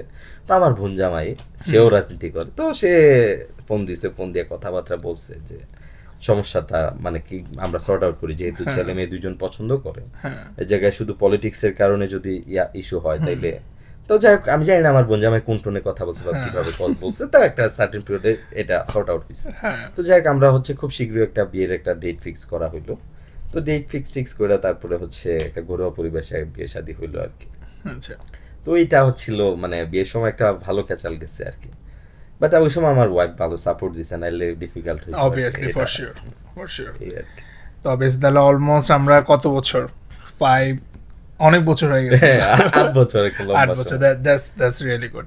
আর আমাদের এখন বেবির বয়স কত ভাই? 4 বছর হলো, আপনার জুলাইয়ের 10 তারিখে 4 বছর হয়েছে আর কি। আচ্ছা, ও 21 হচ্ছে জুলাইতে, আমরা আসছি হচ্ছে জুন মানে মার্চে। ওকে। আর বাবু হয় হচ্ছে, আমার ছেলের নাম সিনান, ও হচ্ছে জুলাইয়ের 10 তারিখে হয়েছে বাবু, এখানে বর্ণ হয়েছে আর কি। ওকে। তো ভাইয়া আপনার রিজিয়নে আমাদের কমিউনিটি নিয়ে আপনার কি ধারণা? আমাদের খুবই ছোটোখাটো কমিউনিটি, এখানে আমাদের এন্টারটেনমেন্ট পারপাস খুব একটা বেশি নাই, রাইট? আমাদের এন্টারটেনমেন্ট বলতে কি বুঝি আমি, ঠিক আছে, যে গ্রোসারি করা, তারপর হলো যে আপনার হলো ওয়াশিং মেশিনে কাপড় ধোয়া, রাইট? দেন বারান্দা একটু হাওয়া বাতাস খাওয়া, ঠিক আছে, তারপর মুভি যদি চললো, ঠিক আছে, এই হলো যে আমাদের এন্টারটেনমেন্ট। তো এই যে গ্রোসারি করা, ওয়াশিং মেশিনে কাপড় ধোয়া, ঠিক আছে, বারান্দায় দাঁড়ায় থাকে, এর মাঝখানে কোনটা ফেভারিট? এখানে বারান্দায় দাঁড়ায় থাকাটার সাথে যদি ধরেন একটু কফি হইলে, এটা আমার কাছে মনে হবে যে এটা খুবই বেটার। ওকে, এটা তাহলে 1 নাম্বার। আচ্ছা, সেকেন্ড ধরেন গ্রোসারিতে এখন ইদানিং আমি যাইতে চাই না, কারণ গ্রোসারিতে যাই ধরেন 30 টাকার বাজেট নিয়ে, যে ধরেন বাসা থেকে বলে দিছে একটু মানে বাবুটার দুধ লাগবে, একটু টমেটো লাগবে, যাই দেখলাম যে একটা নতুন আম আসছে, যেমন গত সপ্তাহে গেলাম, যাই দেখি যে লিচু আসছে। তো এরকম করতে করতে দেখা যায় গ্রোসারিতে মানে 30 টাকার বাজেটটা না কিভাবে যেন 150 টাকা 200 টাকা চলে যায়। এর জন্য ইদানিং একটু এটা মিস কেয়ার, তো এটারে আমি 3 নম্বরে ফলাইতে চাই। গ্রোসারি কোথা থেকে বেশি করা হয়?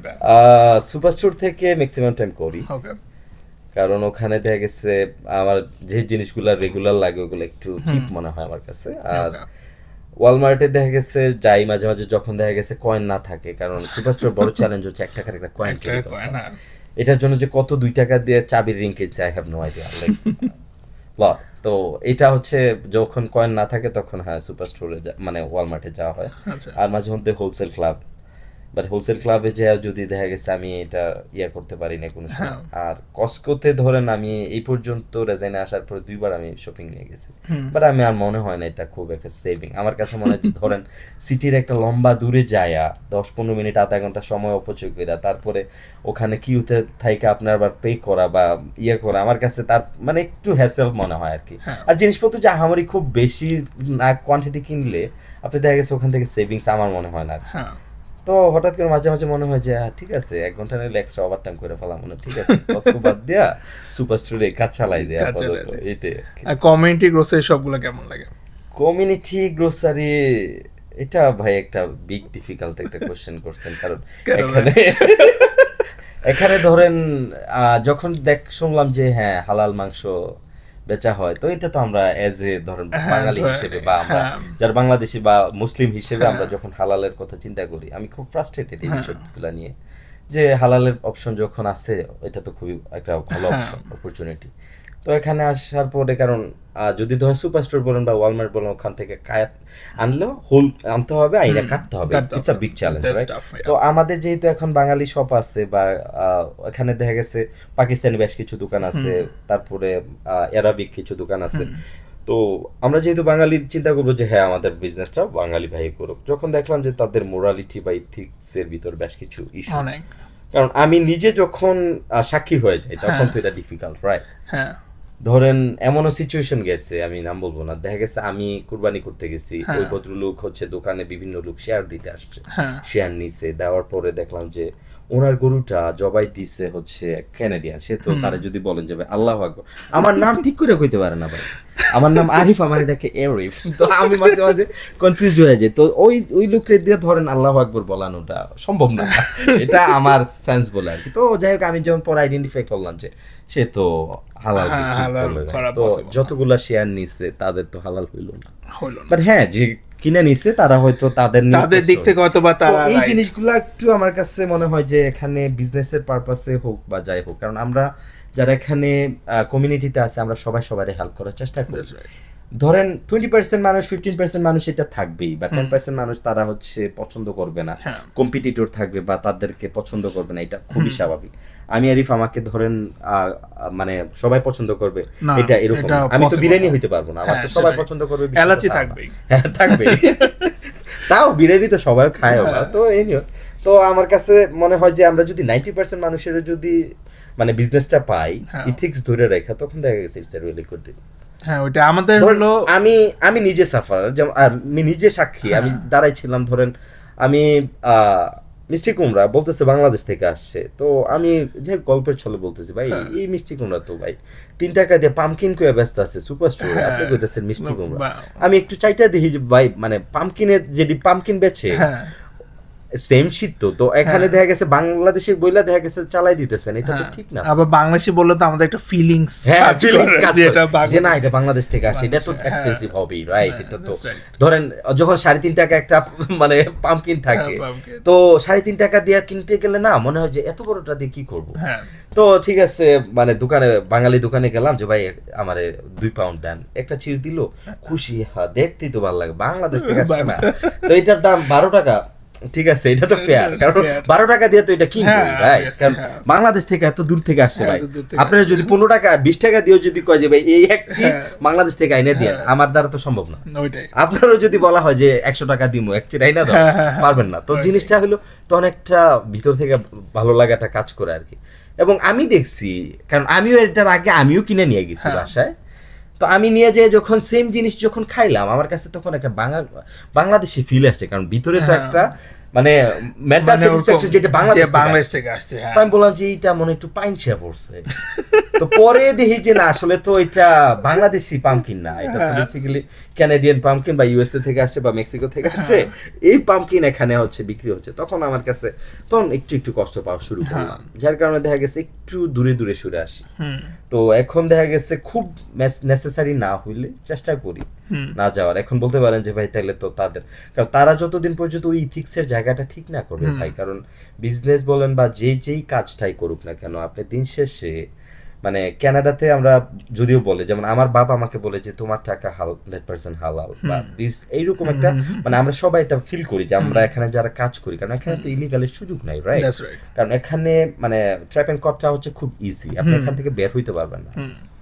আর তো এই দেশে যখন দেখা গেছে এই জিনিসটা চলে আসে, তখন নিজের কাছে একটা আত্ম উপলব্ধি কাজ করে যে না এটা ঠিক হচ্ছে না, তখন আমার কাছে মনে হয় যে না আমিও যাব না। কারণ আমি যখন যাব তখন দেখা গেছে বিভিন্ন রকম কোশ্চেন হবে, সে তখন তার ভিতরে যদি রিয়েলাইজেশনটা যদি আসে, সেটা হচ্ছে মেসেজ আর কি, যে রিয়েলাইজেশন।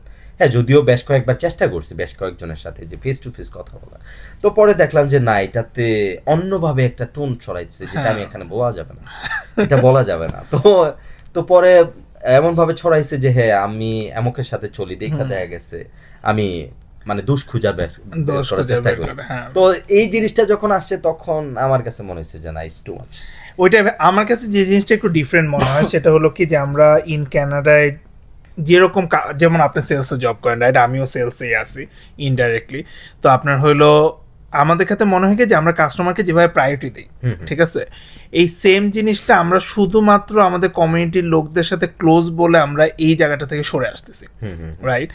কানাডার মেইন পার্টটা হলো কি যে আপনার হলো জবাবদিহিতার একটা ফ্যাক্ট থাকতে হবে সব জায়গায়, ঠিক আছে? যেমন আপনি যদি আমার কাছে আসেন, ঠিক আছে, আমার প্রফেশনাল দিক থেকে আপনি যখন আমাকে কোশ্চেন করবেন আমি ওটা অ্যান্সার দিতে বাধ্য, I don't have any other options, right? কিন্তু আমাদের মনে হয় কি যে আমরা যেহেতু কমিউনিটি একজন আরেকজনকে চিনি, ঠিক আছে, আমরা জবাবদিহিতার ফ্যাক্ট, আমরা বাঙালি মেন্টালিটিটা এখনো ওখান থেকে আসতে পারিনি যে ভাই আমি সেল করতেছি, আপনি নিবেন টাকা দিয়া, আমি কোত্থেকে কি আনছি আপনার কি, রাইট? তো আই থিঙ্ক সো ওই জিনিসটা আমাদের এখনো গুড অপরচুনিটিস যদি আমরা রিজনাল বেসিসে বলি, কারণ হলো যে আমরা মনে করি কি যে আমাদের কমিউনিটি সবগুলো is a blessing, we really love them, ঠিক আছে, we really love them, we really appreciate it, but আমাদের ওই জায়গাটা একটু ধরে রাখতে হবে আর কি। কারণ এটা তো আমরা বেসিক্যালি সবাই মিলে একটা ফ্যামিলি ভাই। হ্যাঁ, যারা আমরা ধরেন বাংলাদেশ থেকে আসছি, এত দূর থেকে আসছি, এখানে এসে যদি চিন্তা করি যে তার কি আছে, তার সে কয় টাকা কামায়, সে কিভাবে আসলো, সে কিভাবে এত তাড়াতাড়ি সেটেল হইলো, কারণ এই বিষয়গুলো নিয়ে যখন কথা হয়, টু বি অনেস্ট ভাই, I just lost my self. যে কারণ এই বিষয়টা তো হওয়ার কথা না। আপনি কেউ আসবে, ধরুন আপনার বাসায় আপনি যখন কারোর সাথে ফ্রেন্ডশিপ করতে চাইবেন, তখন আপনি চিন্তা করবেন না যে সে মানে কোথা থেকে তার ব্যাকগ্রাউন্ড কি দিস দেন। আপনার সাথে যদি ধরেন লিপু ভাই পরিচয় করাই দিছে বা আমি পরিচয় করাই দিছি, তখন আপনি চিন্তা করবেন যে হ্যাঁ আরিফ ভাই পরিচয় করাই দিছে, ফ্রেন্ড ইজ ফ্রেন্ড, রাইট? হয়তো আপনি একটা গ্যাপ মেনটেন করলেন, বাট এইটার মানে and of the behind of the screen এরকম না যে আপনি তার সম্পর্কে গাটাগাটি করে দেখা গেছে তার ভিতরে একটা জেলাসি আপনি ক্রিয়েট করবেন নিজের ভিতরে। কারণ দিন শেষে আপনার রিজিকটা যতটুকু আল্লাহ তাআলা বরাদ্দ রাখছে, ঠিক সেটাই ততটুকুই হবে। আমারটা যতটুকু আমি সেটাই পাবো। ধরুন আমি যদি চিন্তা করি যে হ্যাঁ আমি কেন আজকে এমএলএ না, ভাই আমি তো ওই লাইনে হাঁটি না, আমি হাঁটতেছি এক লাইনে, আমি যদি ওই লাইনে যেতে চাই তাহলে তো হবে না।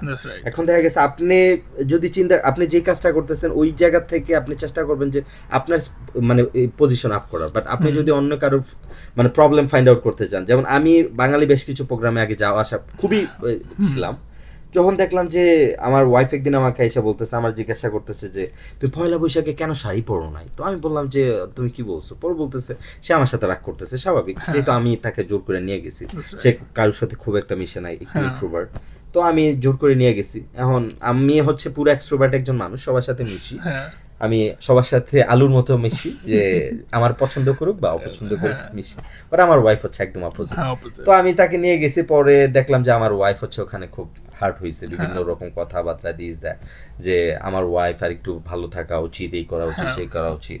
তো এইগুলা যখন সে শুনছে সে হার্ট হয়েছে, তো আমরা বলতেছি যে না আমি আর কখনো যাবো না, আমার পছন্দ নাই। তো এখন চেষ্টা করি মানে আমার ওয়াইফ যদি না গেলে, তখন দেখা গেছে বেসিক্যালি আমিও এখানে একটা জায়গায় যাই না, একা যাওয়াটা তো একটা সিঙ্গেল একটা ফ্যাক্টর, ফ্যামিলি বেশ কিছু জায়গায় যে যায় না তা না, যেখানে দেখা গেছে আমি মনে হয় যে এই মানুষগুলা ধরেন কিছু আগে হচ্ছে সবার সাথে মিশতাম এ টু জেড, এখন দেখা গেছে ওখান থেকে বেশ কিছু কাটসাট করে দিছে, এই মানুষগুলোর সাথে কিছু প্রবলেম ফাইন্ড আউট করছি যে এগুলা থেকে একটু দূরে থাকতে হবে। আচ্ছা, তো এইটা হচ্ছে এখানে সবচেয়ে বেশি ফ্রাস্ট্রেশন আমার, মানে রেজানাতের যদি জিজ্ঞাসা করেন যে ফ্রাস্ট্রেশনটা কি, মানে অ্যাপার্ট ফ্রম বাংলাদেশ যদি মিস করো কিনা, অবশ্যই করি, কিন্তু এখানের এই কমিউনিটিটা আর একটু বেটার হওয়া উচিত, মানে এখানে সবাইকে সাপোর্টিভ হওয়া উচিত ছিল। দেখা গেছে মানে সবাই আইদার ইনফরমেশন দিয়ে হোক বা ফাইন্যান্সিয়ালি হোক, সবাই একসাথে আগায় আসা উচিত ছিল। আমি আপনার বলে আমি অস্ট্রেলিয়াতে ছিলাম, তো ওখানে একটা দেখতাম, ওখানেও বাঙালি কমিউনিটির সাথে আমি মিশতাম, বাট ওখানে দেখতাম কি ধরেন দুইজন ব্যবসা করতেছে বাঙালিদের মধ্যে, তাকে ধরেন আমরা 10 জনে মিল্লা ব্যবসাটাতে নামাইছি যে ভাই আপনার যেটুকু কোনো কাজ নাই আপনি এই ব্যবসাটা করেন, আমরা হ্যাঁ। তো পরে দেখা যেত কি মানে এরকম হয়েছে, তার ফাইন্যান্সিয়াল একটা ক্রাইসিসে গেছে, কিন্তু সবাই দেখা গেছে বিভিন্ন জায়গা থেকে সহযোগিতা হাত বাড়াইছে, তাকে উঠানোর চেষ্টা করছে।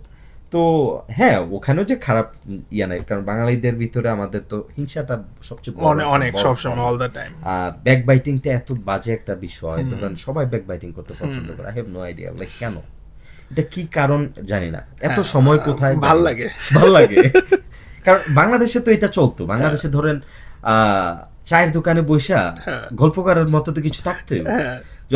আমিও যখন ছিলাম আমিও তো গল্প করতাম, হে মুখের কি অবস্থা রে, আর কি চলতেছে দিস দেয়। এখন এই জিনিসটা তো ওখান থেকে চলে আসছে, ওখানে তো টাইম মানে ও বাসা থেকে অফিস থেকে বাসায় চলে আসছে, এখন একটু নিচে গেলাম চায়ের দোকানে, কিছু তো একটা টপিক বের করতে হবে ভাই, গল্প তো বলতে হবে, অথবা কি গল্প করতেছে ব্যাকবাইট করতেছে তাদের সাথে মিলতে হবে, নাইলে আপনি ওখানে ওই মজমায় বসে থাকতে পারবেন না। তো ওইটা আমাদের ভিতরে এখানেও চলে আসছে, তো এই জিনিসটা থেকে আমাদের মনে একটু দূরে সরে আসলে আর সবাই মিলে থাকলে দেখা গেছে আসলে জিনিসটা চমৎকার হয় আর কি। না দ্যাটস রাইট ভাইয়া, আমাদের হচ্ছে কি যে আমাদের বাঙালি হিসাবে স্পেশাল রিজনটা আমাদের মনে হয় অনেক বেশি আমাদের একটু বেশি অ্যাটাচ থাকতে হবে, যেহেতু খুবই ছোট কমিউনিটি, রাইট? স্পেশালি আমাদের এই যে এখন যখন সামার টাইম থাকে, আপনি যেহেতু বললেন আপনি খুব একটা বেশি বাঙালি ইভেন্টে জয়েন করেন না, আমাদের অনেক বাঙালি ইভেন্ট হয়, কিন্তু আমার মনে হয় কি rather than doing this thing in a portion, ঠিক আছে, why we are not coming all together and do something big, exactly Right? Exactly that's expectation. ঠিক আছে, আমাদের মনে হয় কি যে সবাই সবারটা দেখাতে যাচ্ছে যে ভাই দেখো আমি ইভেন্ট করতে পারি, রাইট, আমি দেখো আমি লোক গ্যাদারিং হ্যাঁ করতে পারি, সেটাই যেটা বললাম কম্পিটিশনটা হ্যাঁ কম্পিটিশন। বাট আমরা ছোট কম, এটা আমরা কেন করতেছি? Let's do something big, right? India থেকে আপনার ইন্ডিয়া নাইট হচ্ছে, ঠিক আছে, 2500-3000 পিপল আসতেছে, রাইট? আমরা কেন একটা ইভেন্টে 500-1000 লোক আনতে পারতেছি না, স্বাভাবিক। রাইট? কারণ হলো যে ওই আরো 500-1000 লোক আরেক জায়গায় চলে গেছে, ঠিক আছে, অন্য জায়গায় জয়েন করতেছে, রাইট? তো এই জিনিসগুলো আমাদের একটু হলো যে আমাদের করা উচিত। অ্যান্ড এটা থেকে আমরা একটু বলে, আমাদেরও ইভেন্ট আসতেছে অগাস্টের 2 তারিখ, ঠিক আছে, বাংলাদেশে আনন্দ আড্ডা। তো আমরা ট্রাই করতেছি, will try to do something big, ঠিক আছে, যে আমরা এমনই ইন ফিউচারে করে যাবো, rather than doing a smaller thing, will do something big, ঠিক আছে, আমাদের ওইটাই টার্গেট। তো হোপফুলি ভাই আপনি চেক আউট করবেন আমাদের হলো পেজ, আমাদের অল দ্য ইনফরমেশন আছে। আর আমরা আস্তে আস্তে অলমোস্ট লাস্টের দিকে চলে আসছি আমাদের এপিসোডে। যাওয়ার আগে আপনার একটু কথা শুনবো, সেটা হলো যে আপনার আমাদের ওভারঅল রিজাইনার, ঠিক আছে, আপনার কমিউনিটি থেকে এক্সপেকটেশনটা কি? কমিউনিটি থেকে ধরেন এক্সপেকটেশনটা কি, আমরা যে যে জায়গা থেকে আসি বা আমি আমার জায়গা থেকে আমি চিন্তা করব যে আমি একটা সহযোগিতা চাইলে এটা যে যেখান থেকে পারুক সেটা সহযোগিতা করার চেষ্টা করব। এটা যে নট অনলি লাইক একটা ধরেন আপনি বেস্ট বাইতে জব করেন, আমি আপনার ইয়ার কথা বললাম, ওখান থেকে দেখা গেছে যদি কোনো অপরচুনিটি থাকে তখন দেখা গেছে আমি যদি একটা ফোন দিই, আপনি ওইটাকে পার্সোনালি না নিয়ে বা আপনি মানে আপনার জায়গা থেকে যদি সহযোগিতা করেন, আমরা যদি সবাই, আপনি কিন্তু খুঁজে পাবেন এভরি সিঙ্গেল অর্গানাইজেশনে। আমরা রেজাইনাতে ছোট্ট একটা শহর, এখানে সবাই মানে বেশ কিছু অর্গানাইজেশন আপনি যেখানে যাবেন ওখানে কাউকে না কাউকে পাবেন। তো সবাই যদি সবাইকে সহযোগিতা করি তখন দেখা গেছে কাজটা না একটু সহজ হয়ে যায়, লাইফটা ইজি হয়ে যায়। যেমন আমি আপনার বলি, যেমন আমার বাসার গত সপ্তাহ বা ফার্স্টের দিকে হচ্ছে আমার প্লাম্বিং এর একটা ইস্যু ছিল, তো রাতের বাজে তখন 11:30, বাট এনি হাউ সকালবেলা অফিস যেতে হবে, তো প্লাম্বিং এর ইস্যুটা যদি সলভ না করি তাহলে তো আমি দেখা গেছে ওয়াশিং ইউজ করতে পারছি না, রাইট? তখন দেখা গেছে আমি কয়েকজনকে 2-3 জনকে ফোন দিলাম, ফোন দেওয়ার পরে ফোন নাম্বার পেয়ে গেলাম, রাতের বাজে 11:30। ট্রাস্ট মি ভাই, আমি কারণ ওই সময় দেখা গেছে আমি মানে কোনো রুটার কোম্পানির ফোন দিতে পারতেছি না এটা ইস্যু সলভ করার জন্য, তো দেখা গেছে আমি ঘন্টাখানেকের মধ্যে রাতের বেলা এটা সলভ হয়েছে, কথা বুঝেন। তো অন টপ লাইক আমার বাসায় 2জন গেস্টও ছিল, সেটা হচ্ছিল আমার বেসিক্যালি আমার ওল্ড হওয়ার কারণ। তো পরে যেহেতু গেস্টদেরকে তো বলতে পারি না সকালবেলা বাথরুম ইউজ করেন না, আপনার বাথরুমটা যা দেখা গেছে ইয়াতে বাইরে করে, তো ওই সাপোর্টটা বেসিক্যালি আমরা সবাই যদি সবাই থেকে করি। যেমন আমি যাকে বলছি যে ভাই আমার এটা, পরে সে বলছে যে আমার কাছে তো এই ধরনের কোনো নাম্বার নাই, তুমি অমুকের সাথে কথা বলো, তখন সে বলছে সাথে সাথে ফোন নাম্বারটা সে আরেকজনের নাম্বার দিয়েছে যে ভাই আমি পাইলাম, তো আপনি যদি এই ব্যাপারে সহযোগিতা করেন, fine. So that's the thing actually. Exactly. যেমন এটাতে এই জায়গাটাতে যে আপনার মানে ফ্রাস্ট্রেশনের আরেকটা পার্ট বলি আমি, যেটা আমার এক্সপেকটেশন আর কি। ধরেন আরেকজনকে ওই সময়ই আরেকজনকে ফোন দিছিলাম, ফোন দেওয়ার পরে বলতেছে এ আরে তুমি কবে বাড়ি কিনছো জানাইলা না তো, আসলা কয়েকদিন হইলো, বাড়িও কিনে ফেলাইছো, কেমনে কি? আরে ভাই আপনার কাছে একটা সহযোগিতা চাইছি, এইটা তো গুড টাইম না, মানে আমি কিভাবে করছি না করছি সেটা তো গুড থিং না রে ভাই। তো এখানে বেসিক্যালি মানে এই জিনিসগুলো না আমাদের মানে জেলাসি জিনিসটা কমাই ফেলে সবাই যদি সবার মতো করে আসি, কম্পিটিশনটা ভাই রাখেন না বাংলাদেশে। এখানে শো অফ করার কিছু নাই, আমি কি গাড়ি চালাইতেছি, আমি কয়তলা বাড়িতে থাকতেছি, এখানে শো অফের কিছু নাই।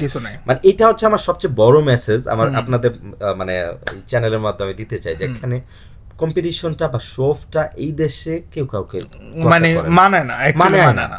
কারণ দেখা গেছে আমি তোর বাংলাদেশে এটা মানাইতো যে আমি যখন আইফোন চালাইতাম ভাই, ট্রাস্ট মি, আমি তখন আইফোনের কভার ইউজ করতাম না। কেন?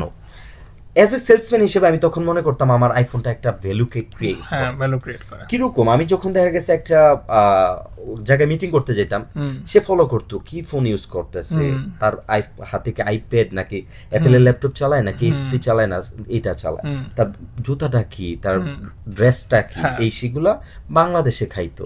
বাংলাদেশের কালচারটা এরকম ভাবে আমরা গ্রো আপ। বাট এই দেশে আমি যখন দেখলাম আমার ডাইরেক্টর হাফ প্যান্ট পরে আর হচ্ছে একটা ফুল হাতা শার্ট পরে ইন করে রাখছে, আমি পরে গেলাম হ্যাঁ কি অবস্থা। তো আমার কাছে এটা খুব উইয়ার্ড লাগছে। তো আমি পরে কইতেছি, আমার বউ কইতেছে যে তুমি না ফুল হাতা শার্ট পরতে চাইছো, এই ড্রেসটা দাও। আমি পরে না ঠিক আছে। তো এখানে বিষয়টা এরকম আর কি। তো আমার কাছে মনে হয় যে আমার এক্সপেকটেশনটা সবচেয়ে বেশি থাকলো যে আপনাদের মানে চ্যানেলের মাধ্যমে যে সবাই এই কম্পিটিশনটা বা এই শো মানে আনহেলদি কম্পিটিশন যেটা আছে শুড এটা দেখা গেছে অ্যাভয়েড করে, দেখা গেছে সবাই সবার মতো করে। হ্যাঁ, আপনার যদি প্রয়োজন থাকে, কোনো হেল্প লাগে, we are always open to just help you guys. Like যে কোনো সহযোগিতা, হ্যাঁ, বাঙালি একজন না একজনকে পেয়ে যাবো। এইটা যখন ভিতর থেকে চলে আসবে, যখন আসবে, তখন মনে হবে যে রেজানা is a really good place to live, right? Otherwise আপনার কাছে মনে হবে হাই জায়গাতে তো এটা মানাচ্ছে না। কারণ আপনি যেখানে যাবেন, যেমন আপনি বললেন যে মানে কমিউনিটি প্রোগ্রাম, যখন মনে হবে যে হ্যাঁ এই কমিউনিটির এই প্রোগ্রামটাতে গেলে আমার সবচেয়ে বেশি আমি এন্টারটেইন হব, তখন দেখা গেছে, কারণ আমি যখন ফ্যামিলি, আমি যদি চাই, আমার ওয়াইফ না চাইলে তখন হবে না। আবার আমার ওয়াইফ যেতে চায়, আমি যদি না চাই, তখন দেখা গেছে আমাদের কেউ কিন্তু তখন জয়েন করবে না হ্যাপিলি, রাইট? তো এই জিনিসটা তখনই আসবে যখন দেখা গেছে সবাই সবার জায়গা থেকে মনে করবে যে হ্যাঁ আমরা এখানে সবাই একসাথে মিলে একটা কাজ করি। যেমন বেশ কিছুদিন আগে একজন ভদ্রলোক আমার বলতেছে আমরা একটা নোয়াখালী সমিতি করতেছি, আমার খুব কাছের একজন মানুষ কইতেছে। তাই আমি পরে বললাম ভাই এই কি, মানে এই নোয়াখালী সমিতি, দেখা গেছে এই সমিতি ওই সমিতি করে না, মানে আমাদের কমিউনিটিটাকে, হ্যাঁ, কারণ আপনি যখন নোয়াখালী বলে ডিভাইড করে দিতেছেন, আমি দেখা গেছে কুমিল্লার মানুষ দেখে তো আমারে অপছন্দ করবেন, বিষয়টা তো হইতে পারে না। এটা নিয়ে আমার যে ফিডব্যাক ছিল, টু বি ভেরি অনেস্ট, আমাদের যে নোয়াখালী সমিতি ওটা আমি ওটার সাথে একটা ছিল, ঠিক আছে? তো আমাদের বাট হলো যে আমরা অনেস্ট ফিডব্যাক দিছি, ঠিক আছে? যেহেতু আপনি করতে চাচ্ছেন, আপনি যখন করতে যাবেন আমরা বলবো যে হ্যাঁ ভাই করেন, আমরা আছি, ঠিক আছে? বাট এটার পার্সপেক্টিভটা কি, ঠিক আছে? ছোট একটা কমিউনিটি, ছোট একটা বাংলাদেশ, কেন সিলেট হবে, কেন নোয়াখালী হবে, কয়দিন পর বরিশাল চলে আসবে, চিটাগাং বলবে যে আমরা কি দোষ করছি, আমরা কম নাকি, রাইট? সো এই ডিভাইডেশনটা I think it's unhealthy division, right? তো আমরা হলো যে আপনার নোয়াখালী সমিতির জন্য আমি যেটা বলবো সেটা হলো কি, আমরা বলছি যে লেটস পজ, ঠিক আছে? যে লেটস থিঙ্ক সামথিং ডিফারেন্ট, ঠিক আছে? অন্য ব্যানারই করি, ঠিক আছে? যেখানে কিনা কোনো এরিয়ার নাম থাকবে না, কোনো কিছু থাকবে না, will do something different, right? So ওইটাই আমাদের করতে হবে, যে ছোট একটা Bangladesh, we shouldn't divide it, right? এটাই। তবে আমরা একদম লাস্ট দিকে চলে আসছি, ঠিক আছে?